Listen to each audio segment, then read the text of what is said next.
हर हर महादेव, जय श्री राम, जय हिंद सभी प्यारे साथियों को। मैं सायर सुरेंद्र आज बहुत दिनों के बाद मैं आप सबके बीच में आया हूँ। आज अपनी बात रखने आया हूँ।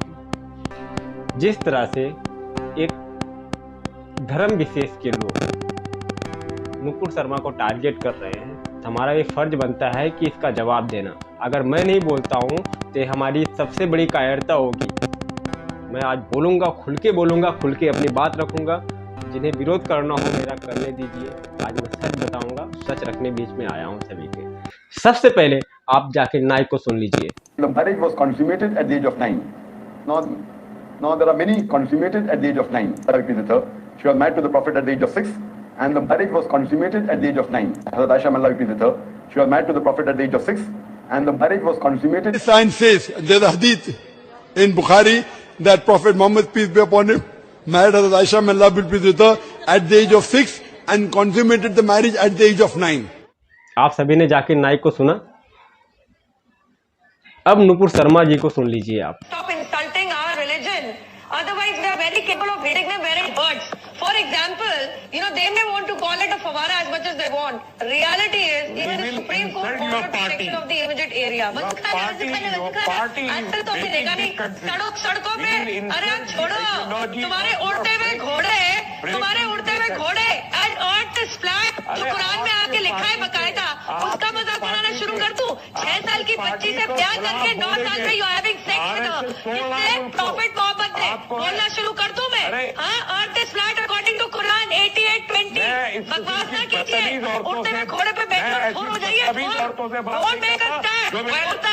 नुपुर शर्मा जी को भी आपने सुना। नुपुर शर्मा और जाकिर नाइक दोनों के बातों में क्या अंतर है? दोनों तो सेम चीज बोल रहे हैं। नुपुर शर्मा बोली तो गलत हो गया, जाकिर नाइक बोले तो सही है। लेकिन सत्य को छुपाया नहीं जा सकता ना। मैं मेरी बात को आगे बढ़ाते हुए एक और वीडियो दिखाना चाहूंगा आप सभी को। ये देखिए, एक मौलाना बोल रहा है भगवान शिव लिंग के बारे में, कितनी अपमानजनक शब्द बोली है। मूर्तियों की पूजा, प्राइवेट पार्ट्स की पूजा कहीं को कर रहे हैं? क्यों कर रहे हैं प्राइवेट पार्ट्स की पूजा? मैं ये पूछ रहा हूँ, वेदा गीता के अगेंस्ट जाके, श्री राम श्री कृष्णा के खिलाफ जाके प्राइवेट पार्ट्स की पूजा क्यों? तुम्हारे प्राइवेट पार्ट से क्या लेना देना है? लोग पूजा शुरू कर दी है। कल को कुछ भी लिंगम के जैसा दिखेगा, बहुत सी चीजें दिखते हैं। अब मैं बोलना नहीं चाह रहा हूं, मुंह नको खुलाइए, तो क्या सबकी पूजा शुरू कर देंगे? कुछ हमारे पास लिंगम के जैसा निकल गया तो क्या हमारी पूजा शुरू कर दें? तो सबसे पहले जाहिलों, तुम्हें बताना चाहूंगा मैं, लिंग का मतलब होता है प्रतीक और पहचान है। संस्कृत शब्द है और संस्कृत से निकला हुआ हिंदी है। संस्कृत को सरल इसलिए किया गया कि ताकि लोगों को समझने में आसानी। संस्कृत को सरल करके हिंदी बनाया गया है, तो कुछ बातें संस्कृत में रह गई है। लिंग मतलब होता है प्रतीक, प्रतीक मतलब होता है पहचान। भगवान शिव का पहचान है। किसी चीज का प्रतीक बोलना मतलब होता है कि इसका प्रतीक है वो। प्रतीक मतलब उसके पहचान उसी से है उसका। तो शिवलिंग का मतलब होता है शिव का प्रतीक। ये जाहिल क्या बोल रहा है? इतना बड़ा अपमान करने के बाद में ये साला जिंदा है हमारे देश में। कोई बोला इसके बारे में? कोई हिंदू कभी धरना किया? कहीं हिंदू पथराव किया? फिर से एक बार सुन लो, जो आज पथराव कर रहे हैं, जो आज जगह जगह तोड़फोड़ कर रहे हैं, वो तो नुपुर शर्मा को ठीक से सुने भी नहीं होंगे। तो सुन लीजिए फिर से एक बार। They should be told to shut up and stop insulting our religion. Otherwise, we are very capable of hitting them where it hurts. For example, they may want to call it a fawara as much as they want. Reality is, even the Supreme Court ordered protection of the immediate area. आजकल तो आपने देखा नहीं, सड़कों पे, अरे आप छोड़ो, तुम्हारे उड़ते हुए घोड़े, and earth is flat, जो कुरान में आके लिखा है बकायदा, उसका मजाक बनाना शुरू कर दूं।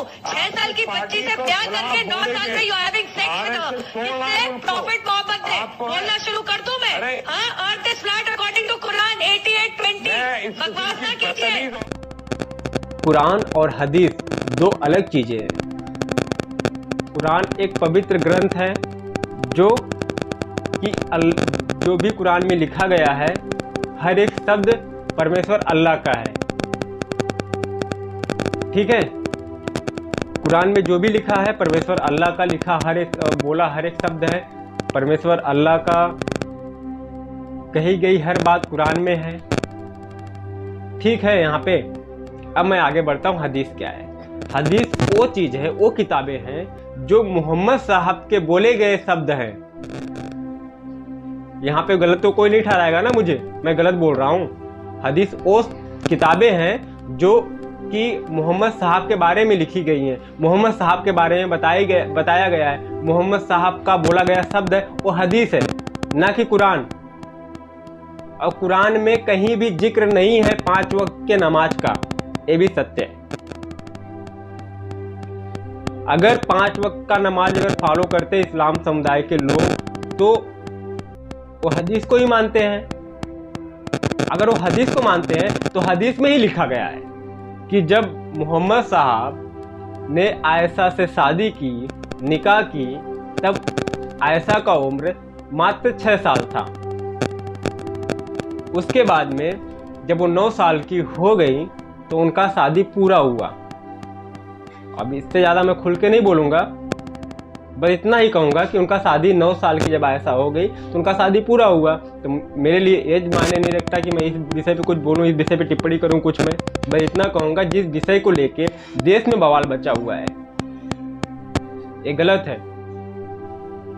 हदीस की बात किया जा रहा है ना, इसे बुरा मानने वाली या झगड़ा करने वाली या दंगा करने वाली बात कहां से आ जाती है?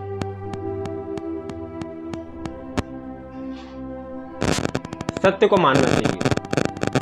और मैं मोहम्मद साहब के बारे में भी कुछ गलत नहीं बोल रहा हूँ, मैं कुरान के बारे में भी कुछ गलत नहीं बोल रहा हूँ। मैं सीधी सीधी बात कर रहा हूँ ना। कुरान वो ग्रंथ है, वो पुस्तक है जिसे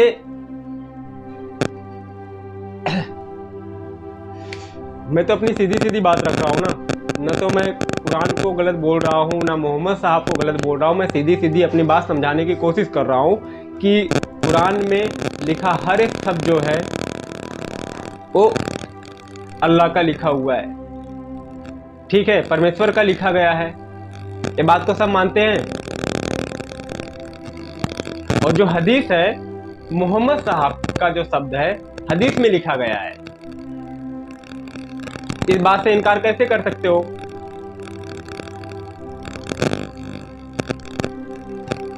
अगर आप हदीस को मानते हो तो नुपुर शर्मा की बात माननी पड़ेगी। नुपुर शर्मा गलत नहीं है, नुपुर शर्मा ने गलत नहीं बोला है। अगर आप इस बात को गलत ठहराने में लगे हैं ना कि नुपुर शर्मा ने गलत बोला है, तो आप नुपुर शर्मा का नहीं अपने हदीस का विरोध कर रहे हो।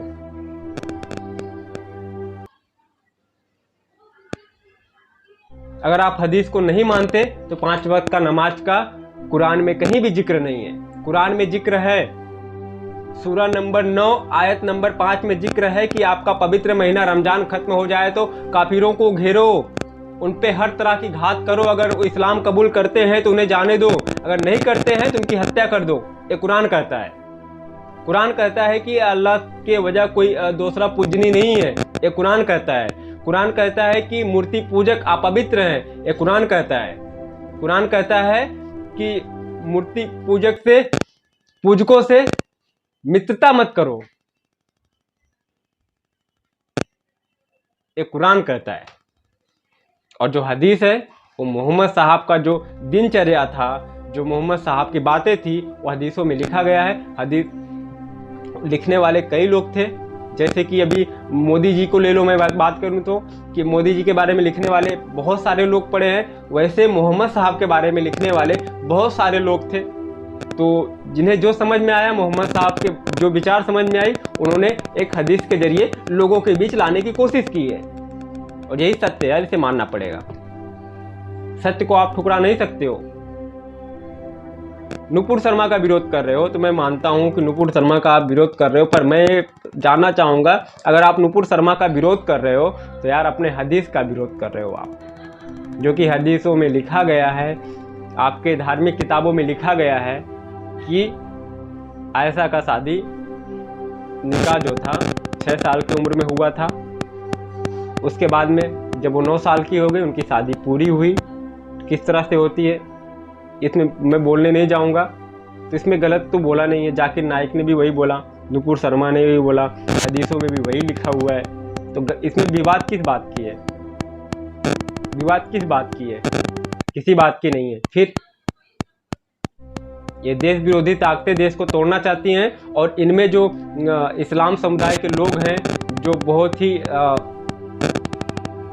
गरीब परिवार से हैं, जिन्हें खुद ज़्यादा समझ नहीं होती है, ऐसे लड़कों को ये उनका माइंड वॉश करते हैं, बस उन्हें रोड पे उतार देते हैं। चलो पत्थर फेंको, पत्थर फेंको, इनको मारो, उनको काटो, बस यही है। सबको समझना पड़ेगा। हमारा जिम्मेदारी है लोगों को सच बताना। एक सच्चा यूट्यूबर होने के नाते, एक सामाजिक कार्यकर्ता होने के नाते हमारा फर्ज बनता है कि जहाँ कुछ गलतियाँ हों मैं उसे लोगों के बीच लेके आऊँ और सही बोलूँ। और न तो हमने इसमें मोहम्मद साहब को गलत बोला है, न हमने इस्लाम को बोला है। दुनिया जानती है, आज सब लोग पढ़े लिखे हैं, सब समझते हैं क्या गलत है क्या सही है। मेरी बातें जिसे बुरी लगी हो मैं उनसे माफ़ी नहीं मांगूंगा, और मेरी बातें सही लगी है तो इसे आगे पहुंचाएं, हमारे विचार को आगे बढ़ाएं। हमारे विचार को आगे बढ़ाते हुए जो आपको समझ में आए वो आप लिखें, क्योंकि मैं गलत हूँ नहीं। जो मुझे लगा सही मैं वो बोला। अगर आपको लगता है कि मैं सही हूँ तो इसे शेयर कीजिए आप। जय हिंद।